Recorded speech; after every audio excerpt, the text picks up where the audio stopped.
Assalamualaikum warahmatullahi wabarakatuh. Asyhadu an la ilaha illallah wa asyhadu anna Muhammadar Rasulullah sallallahu alaihi wasallam wa ala alihi wa ashabihi amma ba'd. Hatinya tetap dijaga dengan niat mukhlis lillah karena Allah, yarjuna rahmatahu wa yakhafuna adabah. Pertama-tama, marilah kita selalu ucapkan syukur kepada Allah karena telah memberi kita kesehatan, kewarasan, kelonggaran, dan terutama hidayah. Dengan ucapan syukur, alhamdulillahirabbil alamin. Yang kedua kalinya, marilah kita bersyukur kepada para perantara agama dengan ucapan syukur, alhamdulillahi jazahumullahu khaira. Dan yang ketiga kalinya, saya tak lupa ucapkan syukur kepada para dewan juri, para panitia lomba, dan rekan-rekan semuanya dengan ucapan syukur, alhamdulillahi jazakumullahu khairan.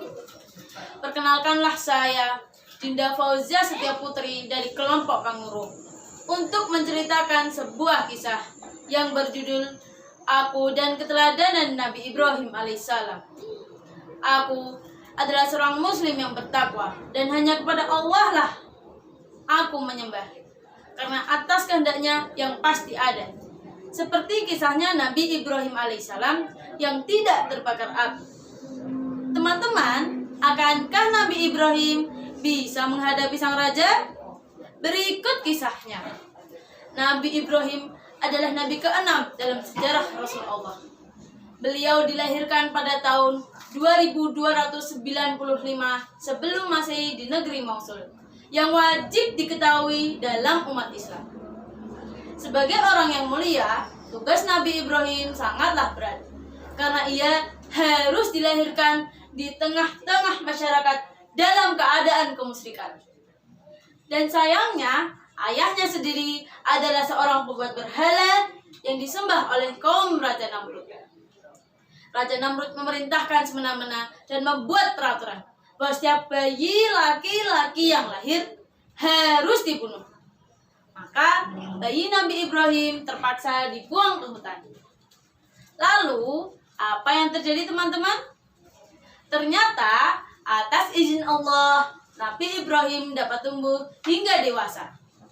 Menginjak dewasa, Nabi Ibrahim alaihissalam mulai memikirkan sifat kaumnya yang menyembah pada berhala. Kenapa batu disembah? Di mana Tuhan yang sebenarnya? Lalu, ketika ia melihat bintang, bulan, dan matahari, ia pun berkata, apakah ini juga Tuhannya? Aku tidak akan pernah menyembah Tuhan yang seperti ini. Dan sejak saat itulah, Nabi Ibrahim mulai berdakwah kepada kaumnya.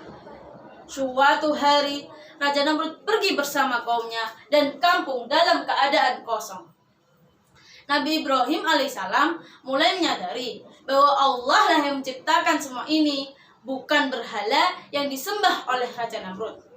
Dan saat itu juga, Nabi Ibrahim mulai berpikir untuk menghancurkan berhala-berhala yang disembah oleh kaum Raja Namrud. Lalu Nabi Ibrahim masuk ke dalam tempat berhala. Kemudian ia menghancurkan berhala-berhala kecil dan menyisakan batu berhala terbesar dengan kapak di lehernya. Saat Raja Namrud datang melihat berhala-berhala hancur, dia pun memanggil Nabi Ibrahim karena dia yakin Nabi Ibrahim lah yang melakukan semua ini. Hai Ibrahim, kemarilah. Apakah kau yang menghancurkan berhala-berhala ini? Nabi Ibrahim alaihissalam pun menjawab, batu berhala besar itulah pelakunya. Buktinya ada kapak di lehernya. Raja Namrud semakin geram.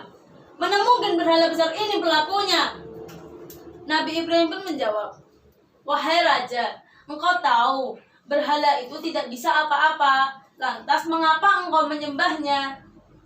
Raja Namrud semakin murka. Saat api menyala, semakin besar dan semakin besar. Nabi Ibrahim dimasukkan ke dalam kobaran api. Lalu sang raja tertawa terbahak-bahak.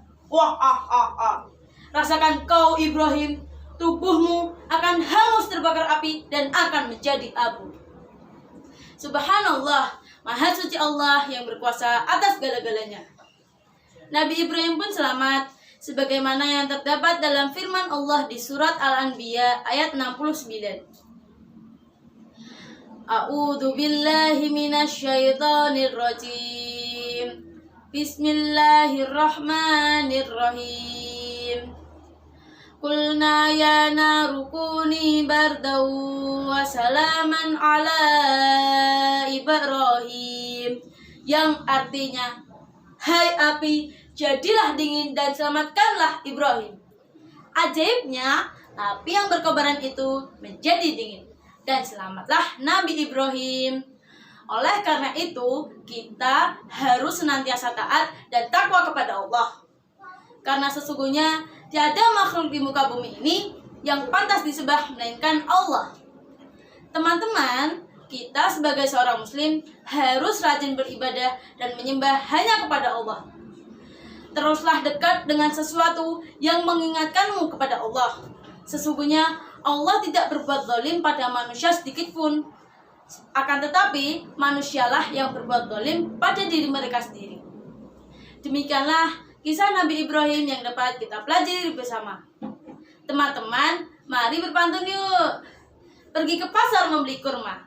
Kurma manis enak rasanya. Ayo kita selalu bertakwa agar kelak masuk surga. Amin. Demikian dari saya. Apabila ada kekurangan dan kesalahannya, saya mohon maaf yang sebesar-besarnya. Alhamdulillahi jazakumullahu khaira. Billahi taufiq wal hidayah.